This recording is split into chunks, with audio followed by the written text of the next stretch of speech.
Everybody, welcome to virtual town hall number 10. My name is Vondell Singleton. I'm the founder of the Champs Mail Mentoring Program.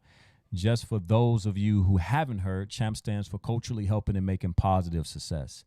And of course, we have to continue the dialogue.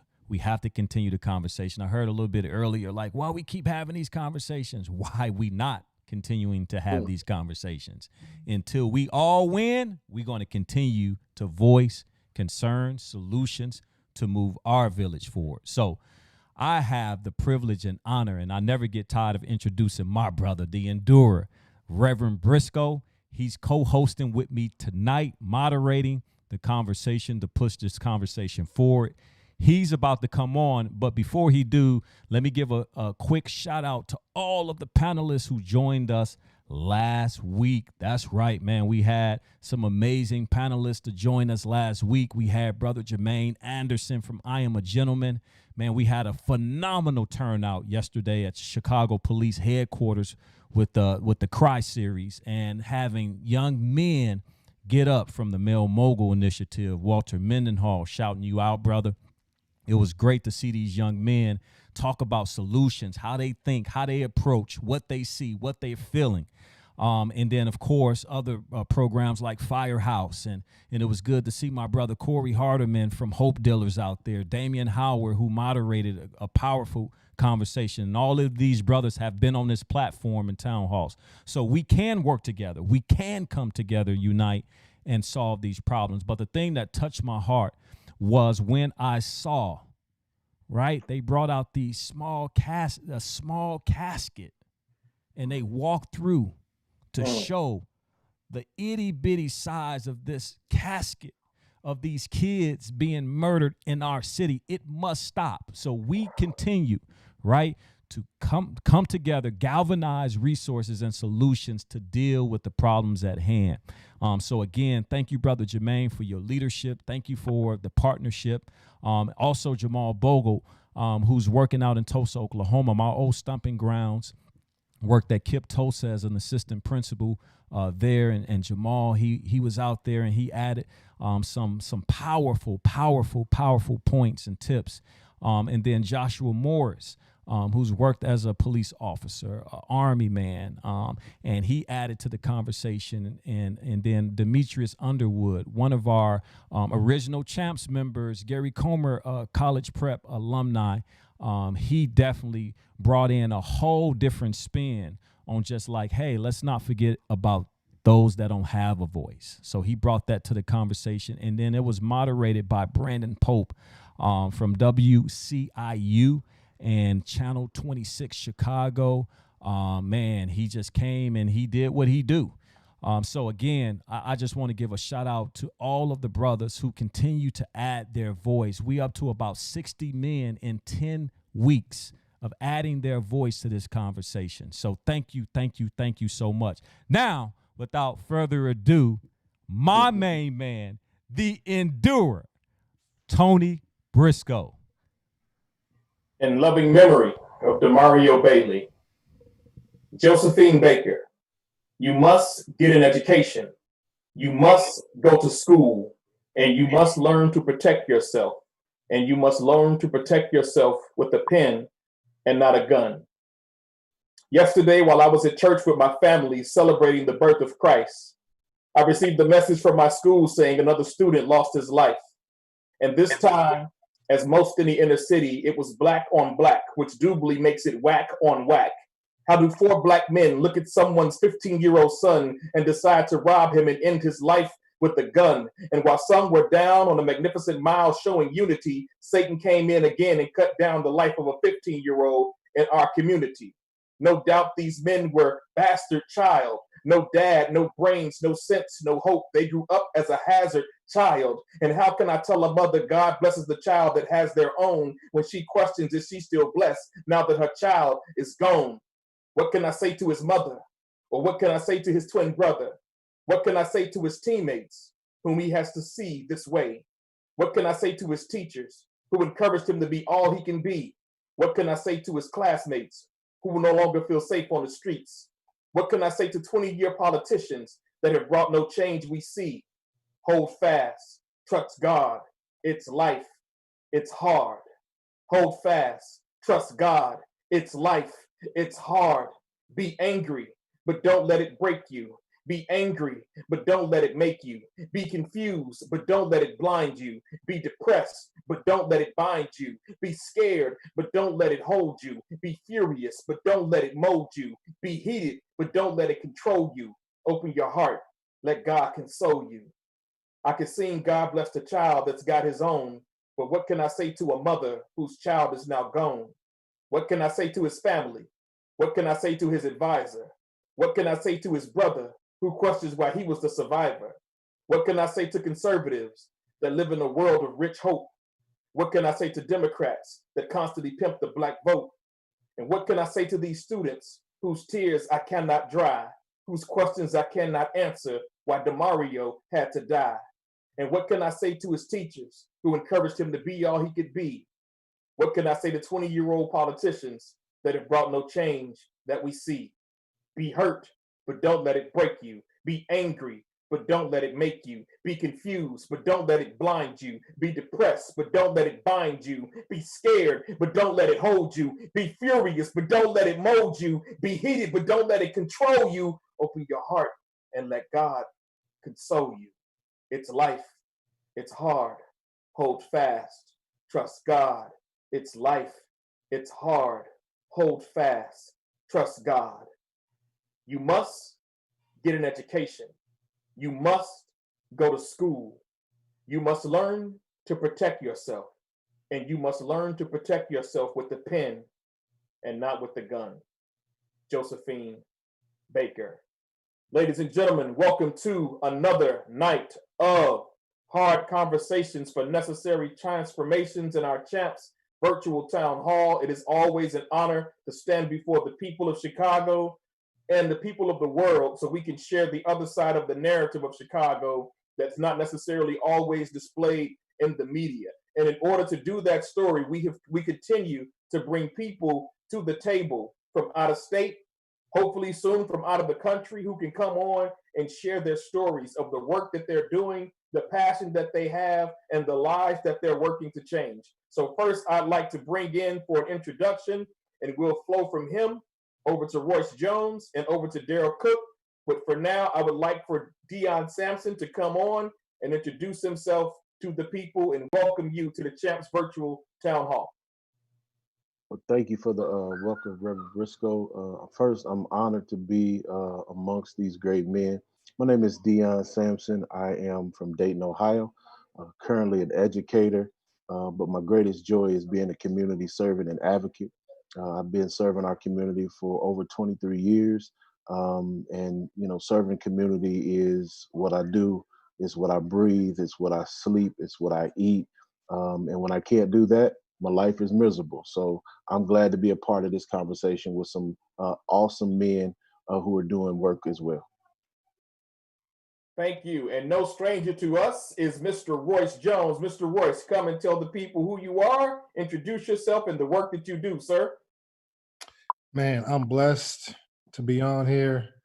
Man, this is much needed. So again, my name is Royce Jones. I'm a mental health coach. I reside out of Lansing, Michigan. I am finishing my master's program in clinical mental health counseling. I serve in my community. I am a board member with NAMI, National Alliance on Mental Illness, and I am a personal mental health coach. So again, I'm happy to be here and happy to add value, man. Thank you, thank you, thank you. And I want to say this name myself because I like the name of my brother's organization, Minds Over Nines. Daryl Cook, talk to the people.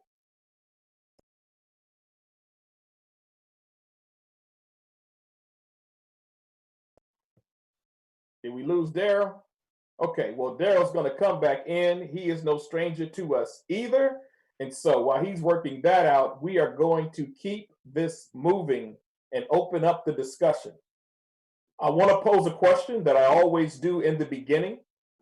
And that question is, after a conversation with a couple of Chicago public schools teachers, with a conversation today with a parent, they are concerned not about just the defunding of police, They are concerned about pulling police out of schools because they believe they want police officers there because they believe it'll help their children stay safe. I would like you gentlemen to respond to that statement.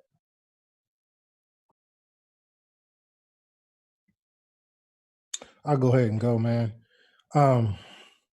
So when you think about police, police are there in an emergency situation. They always come in an emergency situation. So if the police are there, then in the kid's mind, it's like, I must need protection from something, or maybe I'm the one who's not safe. So when you think about that, I mean, that's an environment. That's an environment where these kids are living in almost like a prison. That's good. That's good, Royce. That's psychological warfare, would you say? Yes, yes, it is. It is.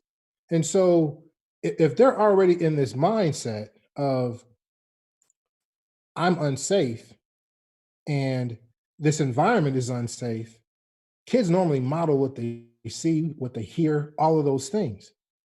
And their environment is what makes them who they are. Wow. Excellent. Excellent. Excellent. Dionne Sampson, as the work in the community, how do you respond to parents who have the same amount of concerns? How do you respond to them?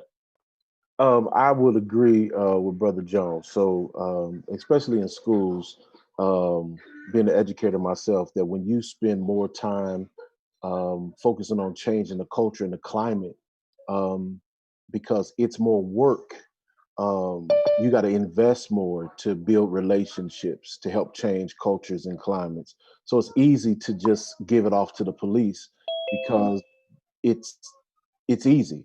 So as it relates to the community, the same as it's the same is true in the community. We got to work on building relationships. Relationships are what transforms lives. It is getting to know what is going on in the lives of young people, our next door neighbor. I remember growing up, we knew our neighbors. Now it's like you're afraid to go to your next door neighbor. I remember, you come to the house, you ask for eggs and sugar, and be like, this ain't the grocery store. Now it's like you don't even speak anymore. So we have to change this culture and climate of building relationships, because relationships police. We don't need police to police. We can take care of our own community. We are known for doing that, and we got to get back to that. So I understand the concern, but we have to invest in those relationships, and we have to put people in our schools that have the passion. You can't teach passion. You can't teach heart. You can't go to school and get a degree in any of that. If you don't already have that, you're not going to make a difference in the school anyway. So yeah, that's what I'm gonna say before I go on a tangent. But we definitely need to go back into relationships. All right. Yeah, we're going on tangents tonight. Derek Cook, please introduce yourself to the people so we can keep this moving, man. Talk to them about your organization and let's get the questions. And please, we're inviting everyone who's watching us on social media to please ask any question to our panelists. We're going to make time tonight to be able to answer those questions and dig into some of your comments as well. So thank you all for being here.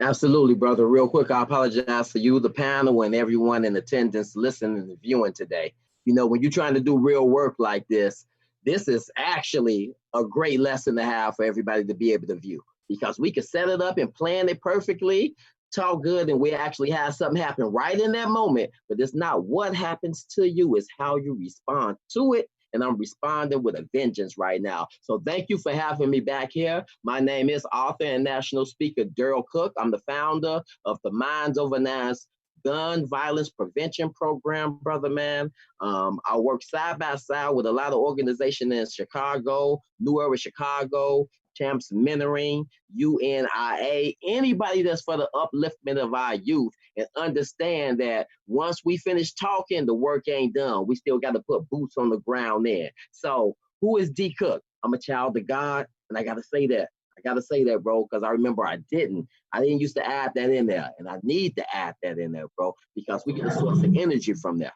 I'm a son. I'm a father. I'm a husband. I'm a husband, and I'm a black man in America, bro. I'm a black man in America, and I'm upright, independent, and fearless, and I'm ready to talk about it. Let's go, family. Well, we're going to kick it off with you, Daryl. Why is it important for you to develop a gun violence prevention program? So most of the people that know my story know like how truthful I am, how open I am. Every time I open my mouth and I talk about all the successes I had in my life, I try to make sure I tell and let people know about the failures I had in my life. So people can use a measuring stick to understand where they are now so that they don't look at themselves with a low self-esteem set, bro. They can look at themselves and be like, okay, if that brother went through this, I went through it. So when you ask me, like, why was it important to create this gun violence prevention program? It's because I remember the things that tripped me up in my society, bro. Real quick, I call them my 4 Fs. Things that I was ready to give my life for, Briscoe. Ready to give my life for my fiance, my finances, my friends, and my family. And for me, bro, I didn't have a guidance source there that could connect with me like my brother was just talking about right now, like Sampson was talking about relationships.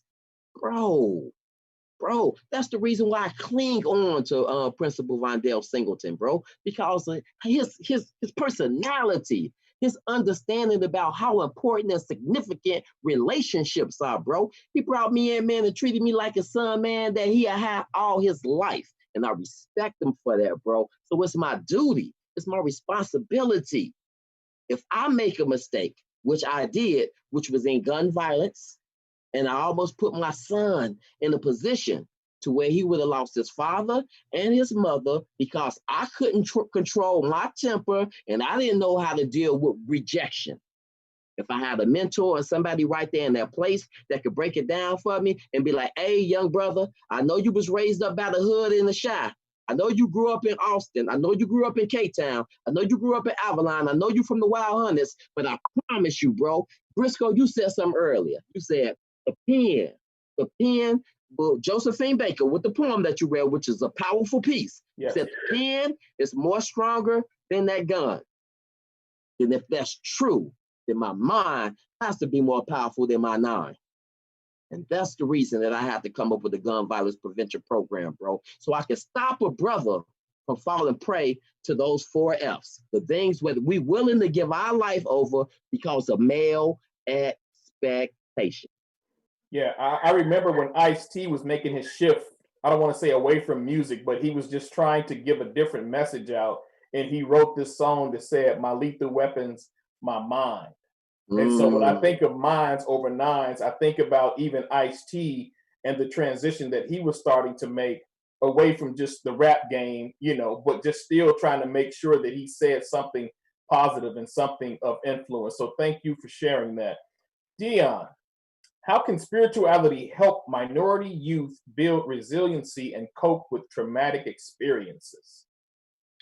So spirituality, I believe that it is definitely, especially now in this time, it builds resilience. We are resilient people, period. But this spirituality component to it allows me to understand that what I'm going through has absolutely nothing to do with me.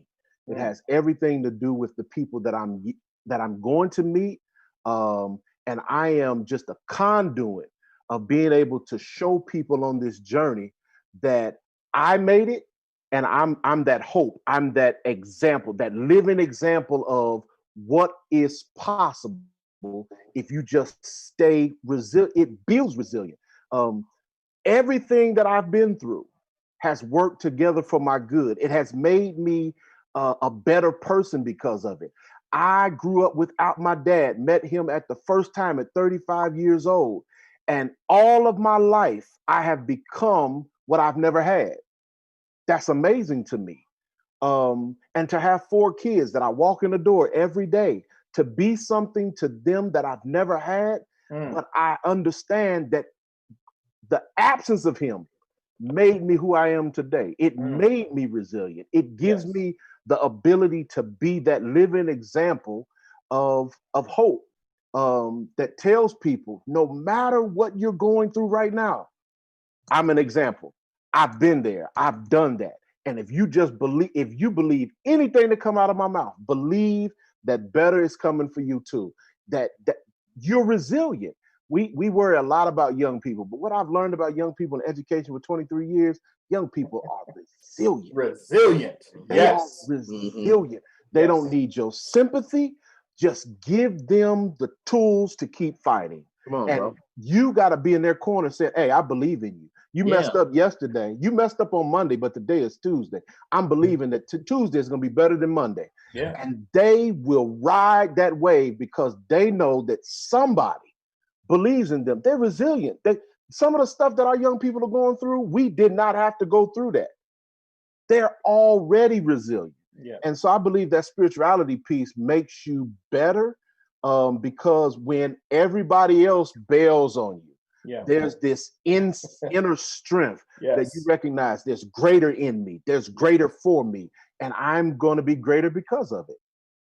Yeah, that's all I got for you. That's great. Yes. Royce, I'm going to pivot to you because in Vondell Singleton's interview earlier with Cheryl Burton said something very profound that is not new. Everybody who says it, I think, is profound. She said that in the Black community, we have been conditioned to pray the pain away, to pray the problems away. I really want you to take your time breaking down the danger of keeping emotions inside and how important is mental health in our success of transforming not just our young people, because when you have a 31-year-old man shooting a 7-year-old, that's not young, that's an adult.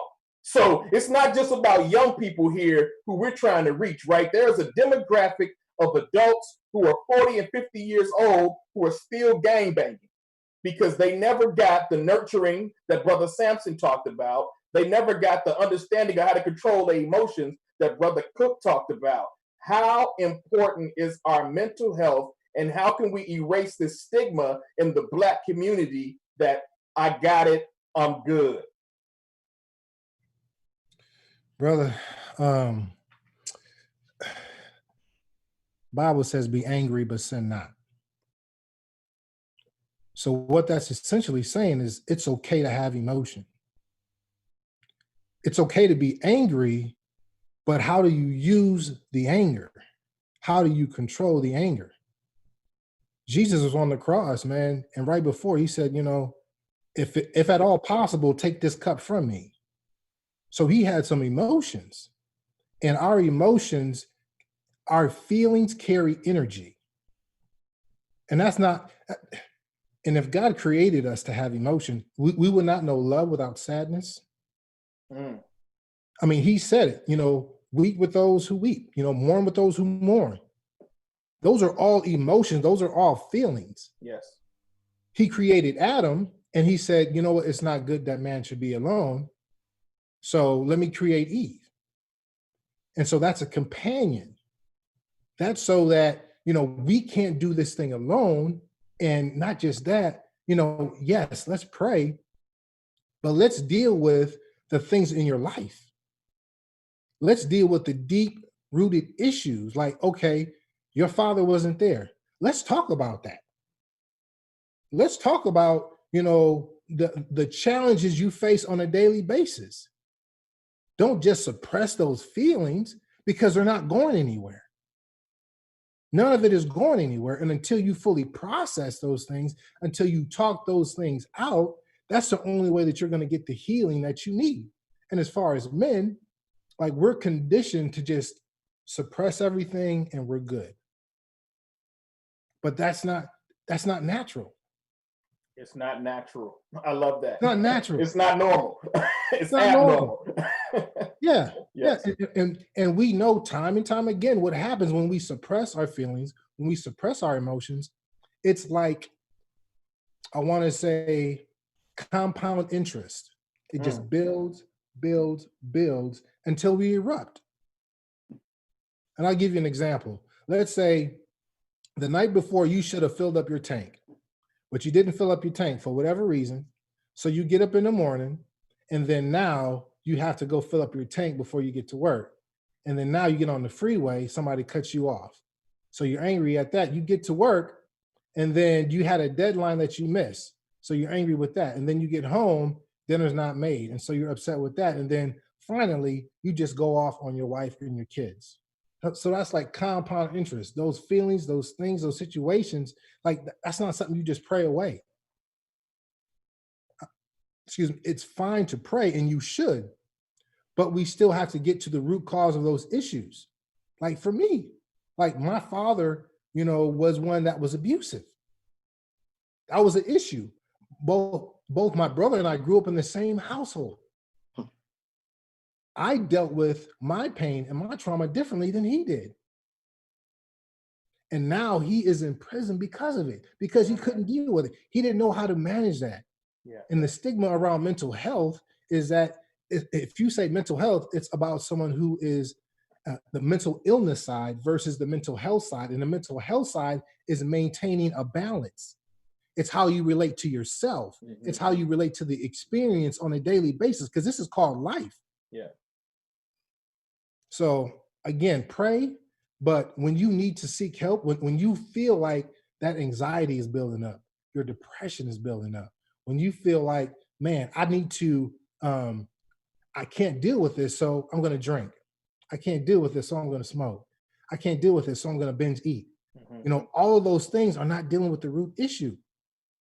And so we got to get to a place where we start talking about it on a daily basis, like table conversations about those feelings and those things that we're holding in, because it's not going anywhere. Yeah. I have a buddy who works with men at the Safer Foundation, and he says that when they finish his program, like grown men been in prison 15 years are crying because it was the first time somebody ever invested in them in their life. And I've got some social emotional work to do for them, as well in the future. But I want to pose this question because it's often, our young people are doing this, our young people are doing that. Why are we not reaching them? Why is the game more appealing than the church or the mosque that are in our communities? Brother Daryl? Yeah, absolutely, bro. I'll go ahead and jump right in, bro. So the first thing that pops into my mind right now when you ask me that question, right? I think about this quote from my brother Glenn Martin in New York from the Just Leadership Program. And it says that those who are closest to the problem are closest to the solution, right? And so when keeping that in mind, and you ask me, like, why are we not getting through to the youth? And I do believe that the reason for that is that we are trying to prepare a meal for them without asking them what they got the taste for. And what I mean by that is that you can't just come in and say, this is how it should look. This is how it should go. You don't know what's going on out there, bro. You don't know the new slang. You don't know the new lingo. Kid and play dance ain't out no more. That's over with. They ain't doing the WAP no more. There's some new stuff out there, bro, right? They ain't catching no more, all right? They in the club doing some whole different dances on some whole different songs. So when you try to design a program for someone, we have to realize that that type of approach is the same type of approach that an oppressor would use. By making a determination for you about what it should be. I'm telling you, the reason I hang around Principal Vondell Singleton, I'm telling you, the reason I hang around him is because he understands that you have to get them involved. When you look at Champs Mentoring, the reason that it's successful is because, and hear me when I say this, please hear me. If you're a leader, hear what I'm about to say. The reason that Principal Vondell Singleton is successful is because he knows how to get out the way. And he delegate. You go there. You go do this. You do that. Now, look at me. I'm on here. I hosted for Eric Thomas. I would have never got the opportunity to host for E.T. the hip hop preacher if it wasn't for this brother seeing the skill and putting me in place. Tony Briscoe is moderating today, bro. Starting off with cold pieces. Josephine Baker leading us. That brother puts me in a position. And it's not, if I'm excited like this, how you think a 13, 14, 15-year-old feels? I'm going to give you one story and analogy about what we need to do and why it's so important to bring them in. This is why it's important.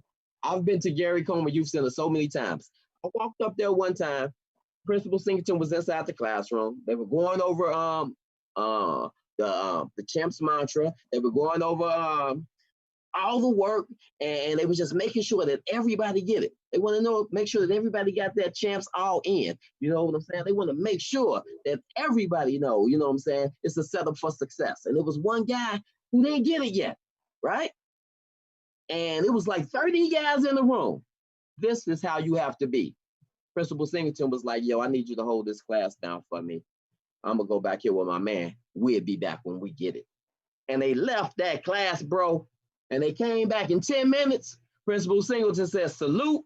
And that young brother came to the front of the class and led that demonstration. That's how you reach young people, by engaging them and giving them the keys to the beamer, man. Don't nobody want to sit in the back or no well. So, Brother Sampson, I got to bring this back to you because you talked about community. So I want you to lead off where Daryl just ended. Our communities, no block clubs, some block clubs, inconsistent. What does it take for the community to feel safe and transform block by block? I think one of the disconnects for me is that we refuse to create a succession plan. And succession, our young people, Brother Cook said it, they have the skill, they have the answer, but because it doesn't look like or sound like what we're used to, we continue to push them away. So what do? They go and create something else. And then they take over the block by block by block in a negative manner because we never let them be free to be the creatives that they are. And so one thing we have to do is we got to get out of the way to let them lead. We don't have to tell them they got to be 50 and 60 before they can step up and lead. We recognize that in what's going on in our society now. Young people want to lead. They got the passion. They have the voice. And for so long, when you keep people quiet, they become angry, right? So the community, if we just create this plan to let them be vocal, let them. One thing Brother Cook said that I thought was amazing: you can't invite me to eat and you not ask me, do I like this or do I like that? Because I'm gonna just sit and watch, right? Churches, and I'm gonna say this and probably get in trouble. Churches are the only thing right now that are not keeping up with the time. And this is going to sound wrong, but I thank God for this COVID-19 experience because people who once said it could not be done had no choice but to do it. Come on, so now we're in a position where all of the creatives are creating. But if they would have had to wait for the older generation to give them permission, they would be sitting in a church, in a pew, or in a community on the porch in rocking chairs saying, I wish I would have done this. But now they're out there doing it because they don't have a choice now, right? So I think the thing that we need to do with our communities is empower young people, millennials, to have this voice and push them, support them, and provide the platforms for them. That's one thing I love about Vondell. It's like I've never met him face to face, but I follow him. I watch, I glean from what he's doing. And I think that is amazing to me because Brother Cook said it again. He knows how to just back up. I don't need a spotlight. Let me be stage crew.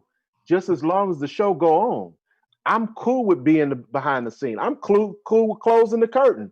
I'm cool with serving water. I just need to make sure that what we see is taking place. And I don't care who lead it. It just needs to get done.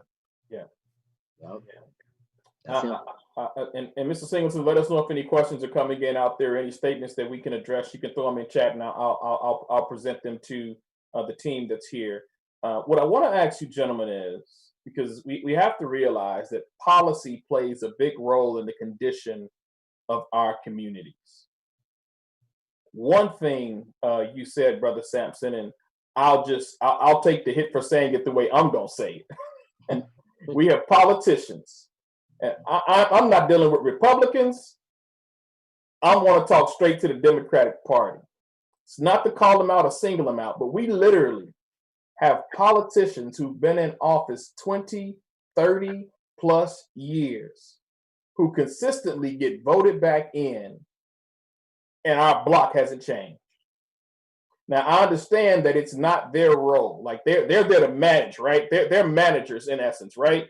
So it's kind of the people's job to do what they have to do on their block. But when you don't have the support of the system of politics that happens, when you consistently have policies being made, like let's make no mistake, taxes are coming from the state level and from the city level, but people are still losing jobs due to COVID.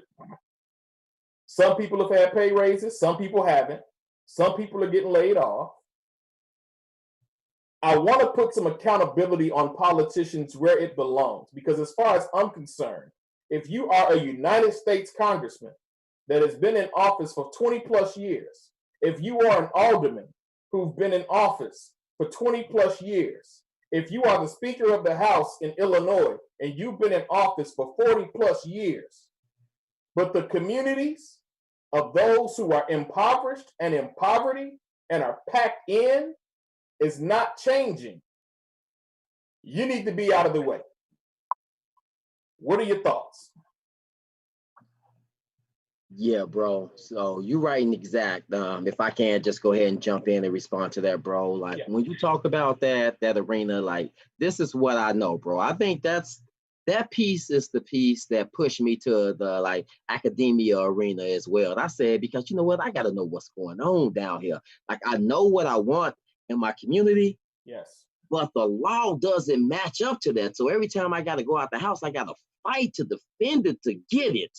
And it should be given to me, right, bro? So you spoke of some of the like the Congress and people who sit in those positions, and you spoke of the aldermen too.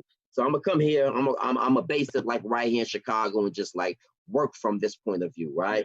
Like we talked earlier about like times changing and moving forward, right? And this is no knock, you know, like you said, bro. I don't want to knock because our ancestors, our older brothers and sisters, absolutely, we love them. They have a position in our community, and we love them. And they have a position, they have a role. But one of those roles that the seniors and elders and people who have been in whatever position, one of the roles that they have is the model to someone younger so that that position will be filled when they move.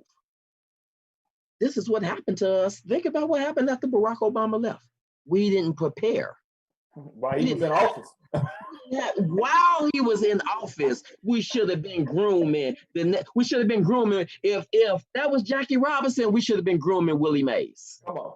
You feel what I'm saying, bro? Come on. Yes, sir. And we didn't do that. And so this is the result of what's taking place right now, bro. And I'm saying we got so many brothers. Man, I don't want to single nobody, but I mean, we know, we brothers in Chicago. I mean, from the Davises to the Rushes, 30 years, 40 years in the office. I'm not knocking. I'm just saying, do you know who's ready to take your position, bro? Because if you did, that could be that small, still voice that's leading and guiding you in which direction to go now. Remember, we don't prepare the meals for them without asking them, what would they like? You want fish or chicken? Which one you want, bro? You know what I'm saying? So if you've been in a position that long, and people say that, when they run for positions, they like, well, what do we say about your record? I've been doing this for 30 years. And we still in this position? So we have to understand that change is not linear. This is bigger than all of us, bro. Change is circular. This is the 400 meter relay. You got to let that baton go, bro. You got to let that baton go and pass it to somebody else and be counsel for our young people. Be counsel. You know what I'm saying? I hate to take it fictitious now, but the first thing that's popping into my mind is Wakanda. You know, Black Panther, the most powerful man in the land. But even he was lost for answers. And when he was lost for answers, what did he do? He returned and talked to the ancestors, and they told him what to do. And that's who our seniors in our community need to be for us. And when his ancestors were stagnant, he told them what they shouldn't have done and what he was going to do moving forward. You're absolutely right. And that's what the brother said. Like, what if them young people would be waiting for somebody to give them permission to go out there and be great? What if? You know? So yeah, I agree with him, you know, because, you know, I'm glad the pandemic hit too. You know why? Because necessity is the mother of invention. I need it, and I'm about to go out here and get it. And I think we waking up as a whole. You know, brother, I be out with my people, man, and I don't want to talk too long because there's a lot of us, but I be out with my New Era Chicago family. And you talking about like what these guys need out here, man. And I'm telling you, bro, we meet up like 62nd and Carpenter, 79th in Maryland, and we walking, boots on the ground, Monday, Wednesday, Friday. I'm outside, bro. I'm outside with my guys, man. You know what I'm saying? Now, they've been doing it for the last 5 or 6 years. I knew I wasn't doing enough, you know, because I know if everybody do a little, nobody got to do a lot. But, bro, I'm telling you, when we walk down those streets and I see those young brothers and sisters, we walked down the block, man. There was a young girl out there, and I know her mom told her not to ever hug strangers. But when we came down that block and she heard us say, how y'all feel? And we say, powerful. How y'all feel? Powerful. What type of power you got? And we say, Black power? That little girl looked at us, man, and she ran and she gave us a hug because she knew she was safe, because she knew that was something different from what she hear every day. Grandmothers come out holding their robe with one hand, saying, baby, I ain't seen this since the 60s. I love y'all. We have to be involved, bro. What they need us. They need mentors. And we need the political people that's in position, aldermen and the congressmen, like you said, to invite young people to the table, just like Vondell and them did yesterday. Invite them young people to the table and utilize their freaking ideas. Absolutely. Man, if I could speak to that, man. Yeah, Royce, I want you to speak to it, but I also want you to speak about, so think about the potential mental shift. The young lady, when she went and hugged him, think about the potential mental health shift when a grandmother comes out and says, I haven't seen this since the 60s. We're talking 40 plus years. What does that look like? Along with your response, please. Yeah, man. So I'll say accountability on both ends, on the politicians and on the community. Like we need to, like we can't expect them to come up with an answer. Like we expect them to come up with an answer for us. They don't even live in our neighborhood. Facts. So how do we expect them to come up with some type of solution? Facts. So what we need to do is we need to come together and talk about this thing. And when we talk about it and we come up with a solution, now we take it to them and hold them accountable to bring that solution to pass. It's like that. I mean, the politicians are elected by the people for the people, right? So if we're not doing our job, then they're not going to do theirs. So we have to have our accountability for ourselves. And then when we have accountability and when we come up with solutions, now we can take those solutions to them. And then also with the education, we need to also have start grooming those people, those young men, those young women to become the politicians, to put them in the seat of power. Because we probably got only 1% of the politicians are African-American. So because we don't see us in that seat, then it's like, oh no, I couldn't do that. No, you can and you should. That's right. Because our ancestry is that. It's just a different culture. Yeah.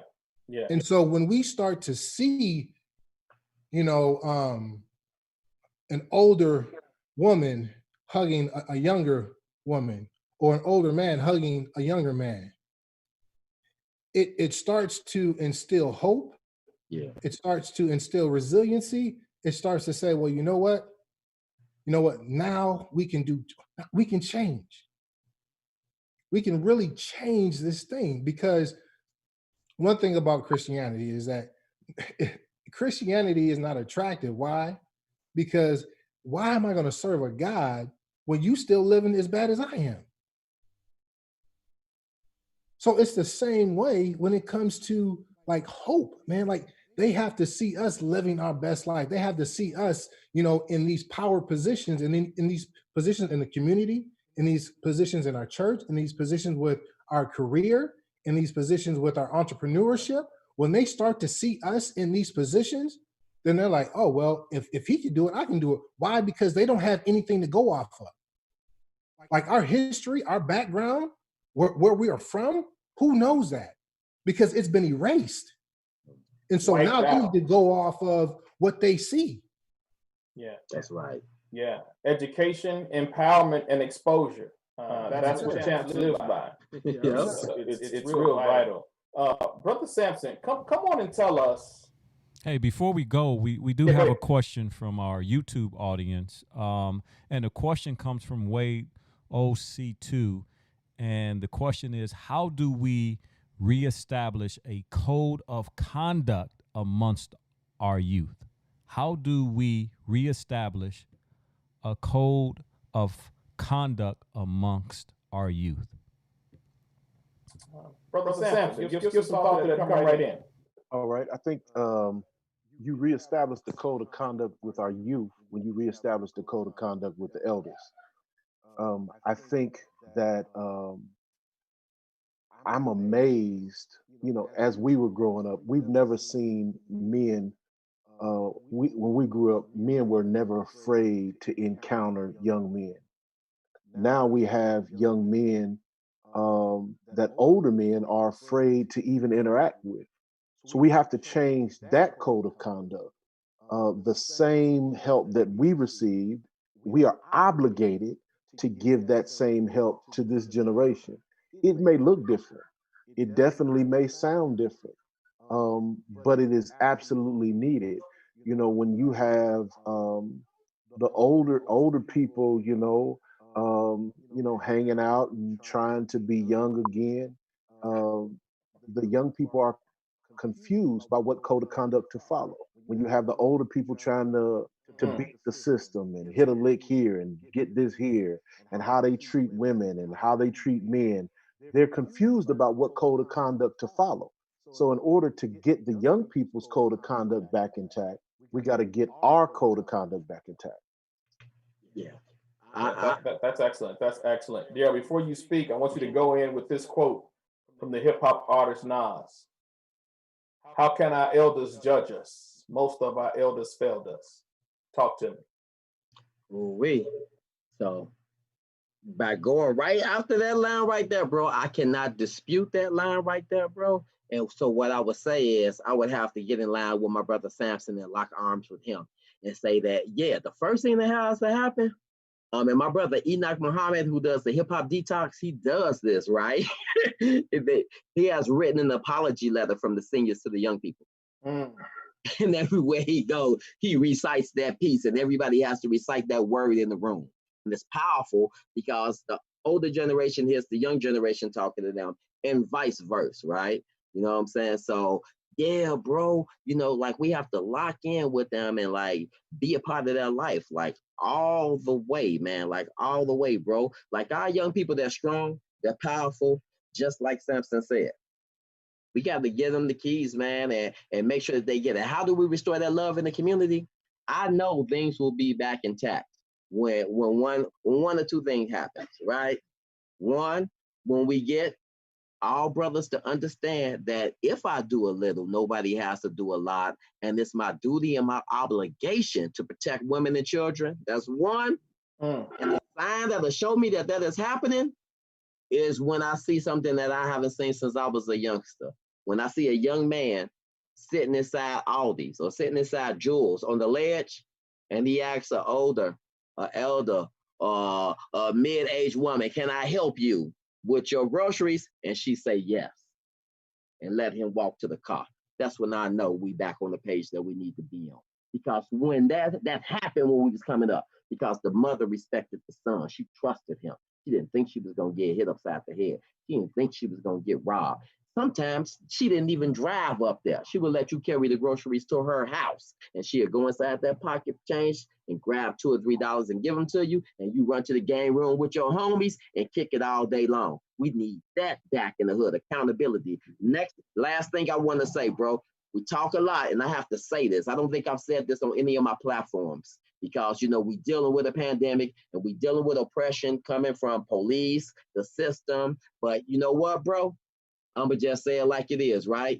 Yo, grown men need to stand up and be accountable for in our neighborhoods. This is the reason that New Era Chicago be out Monday, Wednesday, and Friday, so you can see our presence. That way, we're not just showing up to try to lay law down on you or stand on you. No, you see us out here moving.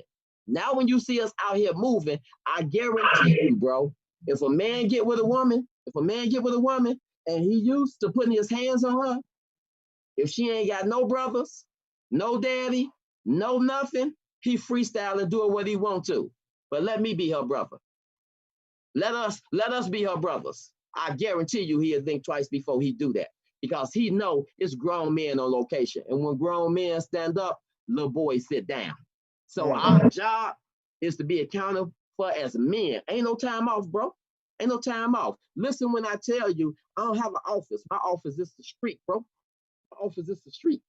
And I take applications from brothers hanging out in gangways. I take applications for brothers hanging out in alleys, popping them dice off and they pointed 6, and they got the itchy on the side of their hip. I'm talking to them.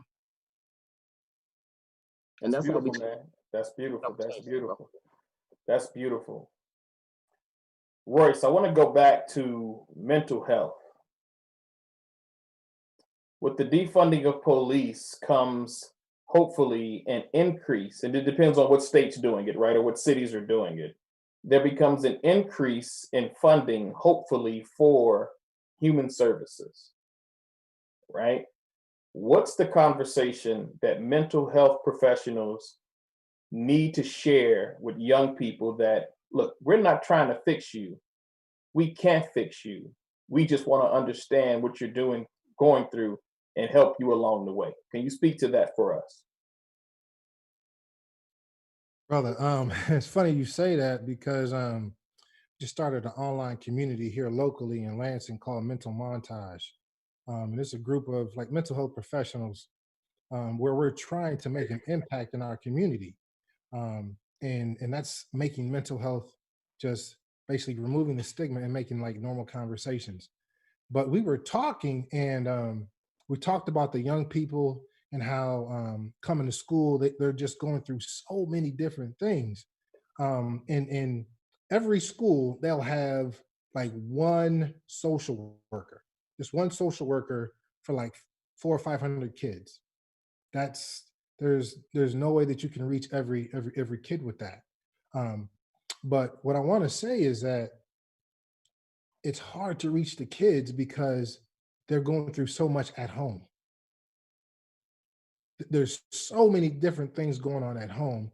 It's important for us to, and I know here in Lansing, the statistics are about 60 to 80% are single families with a woman. That's a lot. So you need to reach the woman. You got to talk to her because she's going through a lot. And then when you're able to reach her, now you're able to impact the kid. Got it. Now you're able to impact the child in a way that, okay, now they're not coming to school hungry. Why? Because mom is getting her needs taken care of. They don't have to worry about babysitting the kids because they're getting taken care of. But not just that, they have trauma. So let's develop some focus groups for the single mothers who have gone through some things, right? In the community, let's do some focus groups. Let's talk about depression. Let's talk about anxiety. Let's talk about trauma. And then also we need the community assets for like Boys and Girls Club, things like that. Like we don't have anything like that. And they need mentoring. They need strong men and women to speak life into them. and also give them a way or a venue to talk about some of the things that they're going through because they're teenagers. But most of the teenagers have adult problems. Absolutely. They have adult problems, bro. So how are you supposed to be a kid, but you gotta worry about putting food on the table? Christian Terry, Vondell, a fine example. Yeah. You know what I'm saying? When you got all these other issues, it's impossible for you to focus. And so that's why they numb and medicate themselves, because they got so many problems. Yeah. Wow. So, Brother Sampson, give me 60 seconds before we close out. One area of impact where you believe we need to move immediately and make a change in the community. I think one area we have to get back to the collective genius. I believe that, bringing everybody to the table, I think the collective genius will move our communities, move our political officials, because everybody has input. And I think we have operated so long in silos that we have forgot that we are servants, especially political officials. I'm elected a school board member, and I'm a servant. I was elected by the people for the people. So I work for the people regardless of the system. So I think we got to get back to bringing everybody back to the table, and sharing input of how because everybody does. The person at the top don't have all of the answers. We got to get back to grassroots and everybody in between. Those answers, I think that's what we need to do, is to bring back this table of collective genius where everybody's input is taken into consideration, and we can move and change things, I believe, quickly if we got back to that model. Excellent. Thank you. Brother Royce, 60 seconds. One immediate place of impact in the community where you believe we need to start to make change or be change.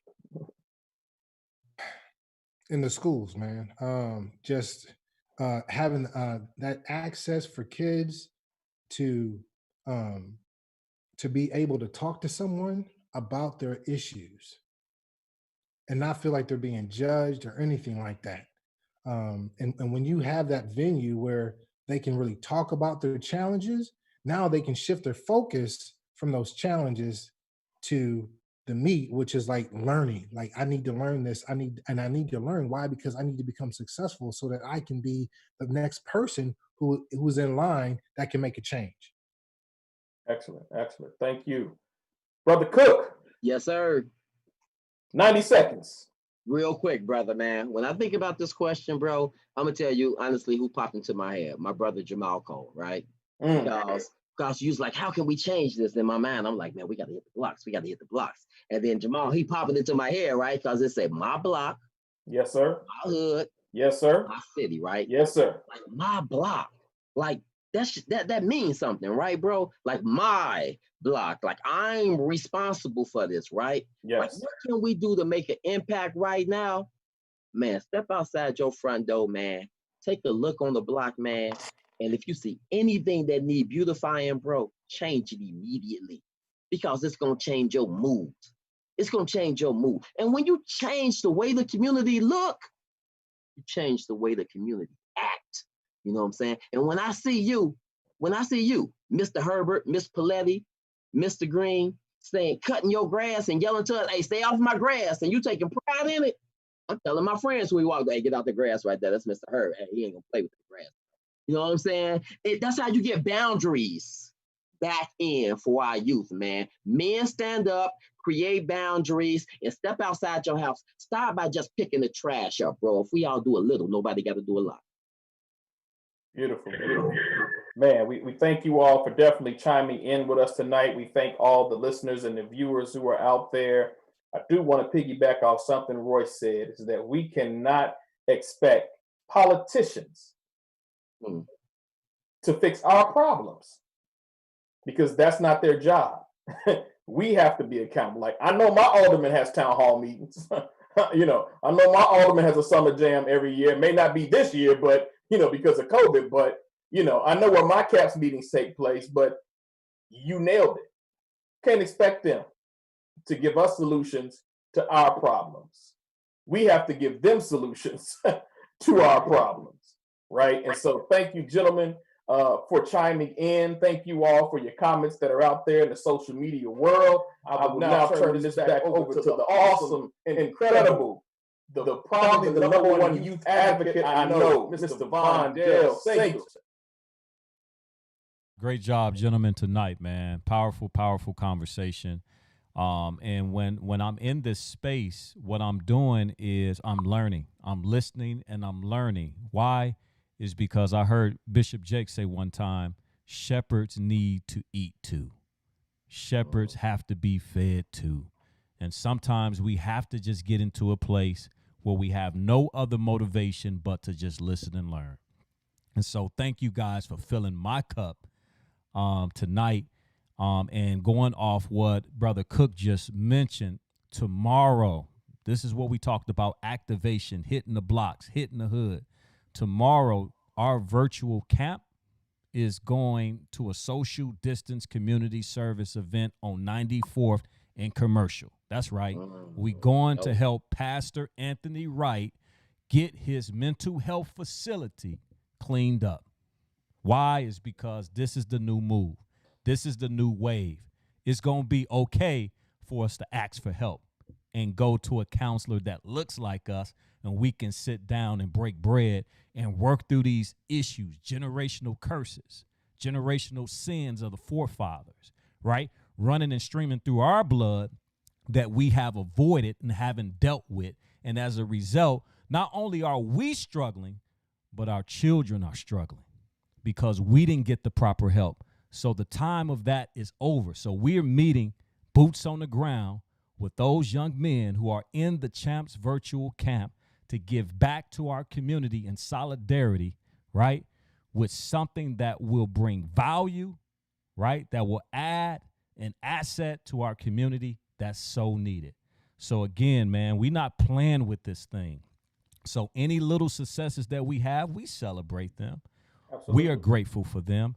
But as Oral Roberts says, don't park here. We won't stop. We have a road that we must continue to follow until God call our name. So thank y'all so much for tuning in to the virtual town hall. And remember, you're born to win in every situation in life. Peace. Champs, all in. All in. All in. All in, baby.